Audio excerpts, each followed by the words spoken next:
বিসমিল্লাহির রহমানির রহিম। সুপ্রিয় দর্শক, আসসালামু আলাইকুম। আপনাদের পাঠানো প্রশ্ন নিয়ে আমাদের এই ভিডিও। আপনারা আমাদেরকে অসংখ্য প্রশ্ন পাঠান, সেখান থেকে আমরা সিলেক্ট করে এই ভিডিওটি তৈরি করেছি।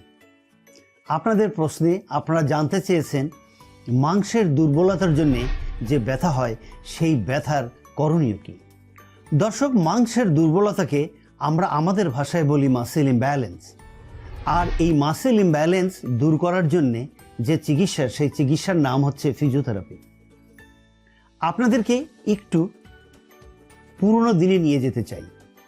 এক সময় ছিল ফিজিওথেরাপি চিকিৎসা শুধু রিহ্যাবিলিটেশন বা পুনর্বাসন অথবা অপারেশনের পরে রুগীদের রিহ্যাবিলিট করার জন্য ফিজিওথেরাপি চিকিৎসা দেওয়া হতো। কিন্তু না, আজকের দুনিয়ায় ফিজিওথেরাপি চিকিৎসা দরকার হয় মাথা ব্যথা থেকে শুরু করে একদম পায়ের আঙ্গুল ব্যথা পর্যন্ত। যেমন মাথা ব্যথা, ঘাড় ব্যথা, পিঠ ব্যথা, কোমর ব্যথা, হাঁটু ব্যথা, গোড়ালির ব্যথা, কোমর ব্যথা। এছাড়াও যদি বাচ্চারা পা বাঁকা হয়ে জন্মগ্রহণ করে, সেখানে ফিজিওথেরাপি চিকিৎসা দরকার হয়।